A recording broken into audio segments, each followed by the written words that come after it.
Barley, how are you? Hello. Yeah, not too bad. How are you? Yeah, I'm good, thank you. Are you enjoying your cosy environment around our fire here? I very much am. It is lovely. So first of all, I must ask you, what is your favourite brew? Because that's a really important question. So I've got a strong coffee without milk. Always got to be the way to start the day for me. Ooh. See, I'm not a coffee fan. Mine's got to be a builder's tea. Love a bit. Yeah. So, That with a biscuit. I've got to say that with the biscuits. Yeah, you can't beat it. not just the one biscuit, it's got to be multiple biscuits. So you've written a fab blog for us, which I know I'm desperate to dive into, about how teachers can properly rest and relax in the school holidays, because I know a lot of teachers are so used to working at 100 miles an hour. And then you get to the school holidays and it's really hard to actually turn your brain off. So I kind of wanted to start with, what are the common mistakes that school staff make when it comes to the holidays and trying to rest? There's one big one that really stands out to me. As teachers, we are very productive people. We are very driven people. And we know what the term timetable's like. It's just back to back to back. It's constant. And what we often try and do is we try and go from that 100 miles per hour, pulling the handbrake up, start pulling the handbrake up on the motorway to 0 miles per hour, and then trying to parallel park on the side. And actually, when we do that at the start of the holiday, we are asking too much of our central nervous systems, essentially. We're expecting something that's actually really, really difficult to do. So more, as we'll talk about today, probably, the more sort of gradual reductions in how fast we're moving, how busy our brain is and that sort of thing.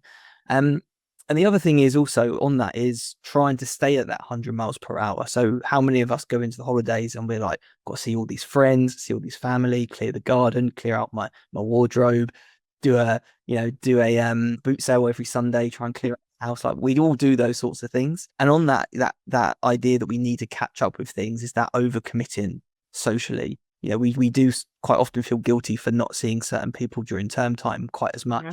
We try and see people all the time. And if you're anything like me and you're a little bit more introverted, that going out and spending time with other people, it does drain your battery quite a lot. And the last one, I think, is sort of thinking that one type of rest is going to give you what you need. So for many, many years, what I did and what I see a lot of teachers do is the Netflix binge, which absolutely has its time and place. Like, the day is sometimes really, really powerful. But if that's the only type of rest we're getting and we're not doing some of the other things, it's kind of a bit one dimensioned. We're not meeting all of the different needs that we would need to meet to feel really rested and recovered. Yeah, I know that when I get to the holidays, and I've seen other people talk about it, I almost feel like that's the time to do like a body MOT. So like dentist, doctor, or actual MOT for my car, everything that you feel guilty that you shouldn't be doing in term time because you shouldn't be taking time out of term to do it. And then it gets to the holidays and you're like, well, not only do I need to rest, but I actually need to do the practical things for myself. So what does real rest actually look like then in the holidays?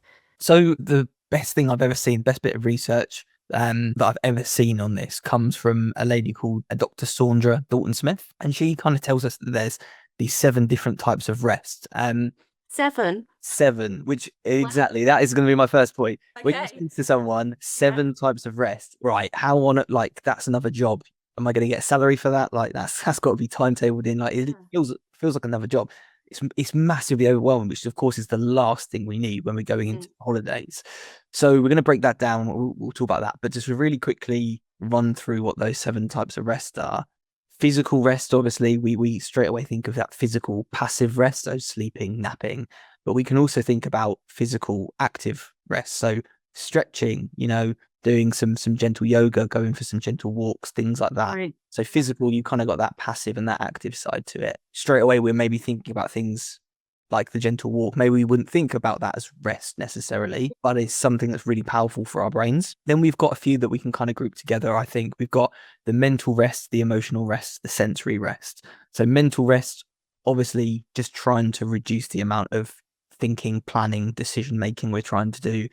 Emotional rest, either it might be kind of, at least that freedom really to kind of express your feelings really. I know not everyone's super comfortable with that kind of stuff, but it might be chatting things through with a friend. It might just be having distance from the stimulus that make you feel certain emotions. It might be something like journaling and things like that. And then sensory rest, not being in a classroom or an office that's got the really bright, horrible lights and the constant noise and the buzz of a classroom and the smell of the lunch hall. And, there's those certain like sensory inputs that are really overwhelming for us. You often hear people say, sorry to interrupt, you often hear people say, don't you, or I have said, after school, sometimes you just want to sit in a dark room and like sit in the corner and rock.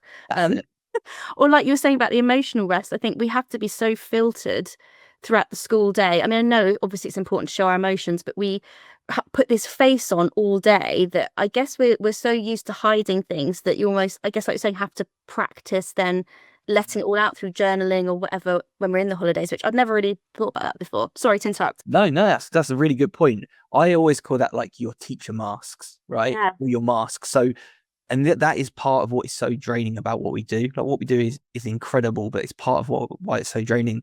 We have a teacher mask. We might have a parent mask, a carer mask, a sibling, a best friend, a family member mask. We've probably got at least 20 different masks that we wear, but every time we're wearing that, we're using a lot of that mental battery because for better or for worse, it's sort of almost acting in a way, isn't it? Yeah, completely. When you go into the classroom, it's definitely acting. You are performing. You are not the person who you are in the classroom when you're down the pub with your friends. Like, there's two different people. And I think a big part of what all of these ideas about rest have in common is that it's about taking off all those masks. Right. Just being a human being rather than a human doing and a performer for a while, Yeah.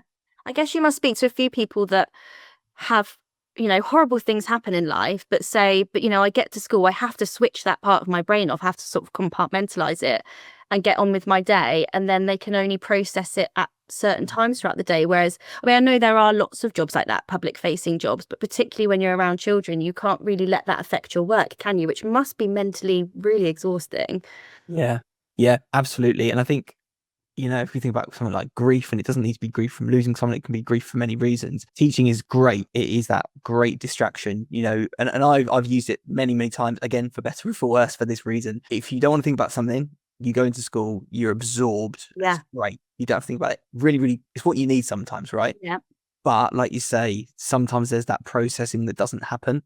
You're draining your energy. You're maybe not processing what you're really going through. I have conversations with teachers quite often about when they're in their car, they end up in floods of tears, and maybe there's like some Adele or Lewis Capaldi on the radio or something. But like, it's because their brain's able to go into what we call the default mode network. So they're not actively engaged in their central executive network. They're basically in this almost like habitual passive activity. They're just driving, or maybe they're doing the dishes, or maybe they're on a walk. That's when our brain can connect the dots and process. And it's a big part of rest as well. That's really fascinating because I've touched a bit on like hypnotherapy before, and that's all about how the brain works. And I was told once, when you're driving or having a shower and you're not actively having to think about what you're doing, when you're sort of driving and you don't know how you've got the next 10 minutes, that's when my best thinking happens, or my best planning, or my deepest thinking. So it's really fascinating you saying that, because it happens, but you don't realize what's happening until you point it out. Okay, so how would you suggest school staff actually recover during the holidays then? Yeah. So there's a few things to think about, and there's a couple more types of rest. So we've got that like social, spiritual, creative rest and things, which we'll talk about now. But yeah, those were like the 7 types. Okay. The way that like we said, to be told that you have to get these 7 types of rest in, it's like, whoa, like it's another full-time job. It's not how we want people to feel. So I like to break it down into a little bit of a system, which obviously is spoken a lot more about in the blog, but I like to call it renew. Now, it's not renew with a W because I couldn't quite make that work in an acronym. So it's renew with a U. So RENEU. Okay, so renew. And the reason I do this is it's 5 things to think about instead of 7, which immediately is slightly better. Yeah. But we can create like a bit of a system. And what I'd really encourage people to do with what we're about to talk about is create yourself like a bingo board. Because the idea of a bingo board, it gamifies it a little bit. It's not quite so pressured. It creates a menu of options. It's not a to-do list. Having a to-do list for your rest is not particularly restful. It's very counterintuitive. So what works really well is taking that menu approach. Now, when you go out for a takeaway, or you go out for let's say a curry, or you go out for Chinese or something, or you're getting a takeaway, you're looking at that menu You're not thinking I need to eat every single thing on that menu before I've had my dinner. You look at it and you go, what do I fancy? What's going to work for me? And you pick a few things. You don't feel the pressure to order the entire menu unless you're somewhere very special and whatever else, right? You don't feel that. That's what we want to do, but with rest. So the R stands for very, very simply rest, right? Yeah. So that's where we're talking about that passive physical rest. So we are talking about going for a nap guilt-free. We're talking about getting some good quality sleep overnight. We're talking about lying on the sofa and having your Netflix day and your duvet day, things like that, that real passive physical rest. The first E stands for explore. Now, this is one that we often miss, which is why it's second. The brain loves new experiences. It loves new places, new sights, new smells, new tastes, all of that sensory input. It's amazing for creative rest, but you often find when you go to somewhere new, you come back with more mental energy and you might have new ideas and you might feel and think differently and see things in a different way.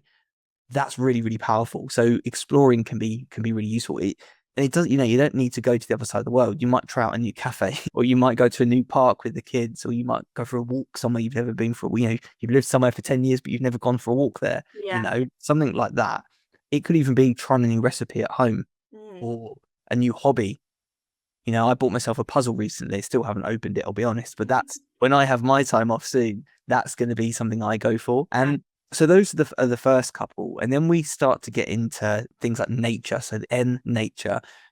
We could talk about this alone, I think, probably for an hour. We really could. I'll try not to go off on a tangent. But we know that when we are exposed to nature, even if it's not actually being outside, even if it's stuff like looking at pictures of a forest or waterfalls, or even looking at a film of a forest or waterfall or whatever, or soundscapes. So again, forest soundscapes or safari or whatever. What we see something really, really interesting happen. We see some of those less helpful chemicals in the brain, if they become chronic and overused, like cortisol, like adrenaline, we start to see those come down a little bit. And as teachers, we run on, what do we run on? Caffeine and cortisol, aspirin, adrenaline, that's our diet basically. So we want to obviously do a little bit less of that. And then what we see as well is we see serotonin. So that's that calm, contented chemical. We see that increase as well. And there's loads of things, you can go outside and you can take your shoes off and you can walk on the grass for a little bit. I'm not saying that you need to go and hug some trees or anything like that. That's not everyone's cup of tea. But getting outside, listening to the birds, really weird one, look up. Like next time you're anywhere, look up, and you'll realize when you look up, you'll realize how often you just look down. This really weird one. And then also another one is horizon gazing. So literally going to a field, going somewhere where there's not many buildings around, and just that opening of the field of vision, we see increased serotonin, decreased adrenaline, cortisol. And we talked a little bit before about that emotional connection, which is the next one. That's that E. That is, maybe it's emotional connection with yourself, and maybe that comes through journaling. Maybe that comes through going for a walk and just having some time to think and process. It might come from talking to a friend, seeing a friend in person, but some sort of emotional connection is really important. And then the final one, which isn't W, it's U, is unplug. This is something I'm talking about a lot at the moment. Getting away from screens, particularly social media, getting away from social media. We know it increases our adrenaline levels, again, opposite of what we want to do. And off the back of high adrenaline levels, by the way, we see short, sharp, shallow breathing. We see our heart rate increase as well. We see all these different things that we don't really notice, but are physiologically happening. And obviously that's what happens when we're stressed. So mirroring each other in a way. So leaving your phone in another room, and we can't all leave the house without our phones. I appreciate that. But leaving your phone in another room, getting some distance from it, using app blockers and social media blockers, dare I say it, even deleting social media for a short period of time like that. If you're willing to do it, that would be really, really healthy for your brain. You won't compare yourself to, I don't know, Mandy, who's off in the Maldives for the third time that year, and all that stuff. Or Sharon. Easily done, isn't it? Yeah. So easily done. Sharon, who's got the perfect house and perfect summer with her kids.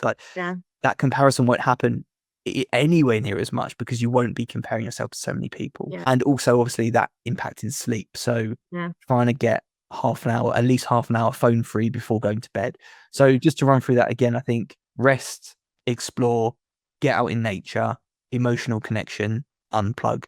If you can sprinkle those 5 things into your holidays, even just for 5-10 minutes each, you will feel so much more rested and recovered. Yeah. It's funny, isn't it? Because my instant instincts when I hear those things are, oh, I haven't got time for that. I haven't got time to look at the sky.